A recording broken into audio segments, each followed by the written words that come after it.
پیارے بچوں، السلام علیکم۔ آج ہم سنیں گے شیر اور خرگوش کی کہانی۔ ایک دفعہ کا ذکر ہے کہ ایک جنگل میں ایک بادشاہ رہتا تھا جو کہ بہت ظالم تھا۔ ایک بار شیر نے جنگل میں موجود تمام جانوروں سے کہا کہ اگر ہر دن ایک جانور اس کے کھانے کے طور پر آئے گا تو وہ ان میں سے کسی جانور کو قتل نہیں کرے گا۔ تمام جانور اس بات پر راضی ہو گئے۔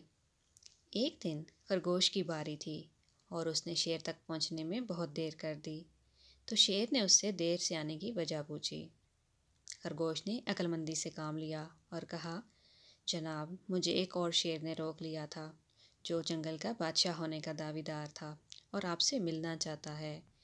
شیر غصے میں آ گیا اور کہنے لگا، مجھے بھی اس سے ملنا ہے۔ خرگوش شیر کو کنویں پر لے گیا اور اسے کنویں کے پانی میں اس کا عکس دکھایا۔ شیر اپنے حریف کو پکڑنے کے لیے کنویں میں کود گیا اور اس طرح وہ کنویں کے پانی میں ڈوب گیا۔ پیارے بچوں، خرگوش نے اپنی ذہانت سے خود کو بھی بچایا اور تمام جانوروں کو بھی ظالم شیر سے نجات دلا دی۔ پیارے بچوں، آج کی کہانی یہیں پہ ختم ہوئی۔ امید ہے آپ کو اچھی لگی ہوگی۔ مزید اچھی کہانیوں کے لیے میرے چینل کو سبسکرائب کر دو۔ اللہ حافظ۔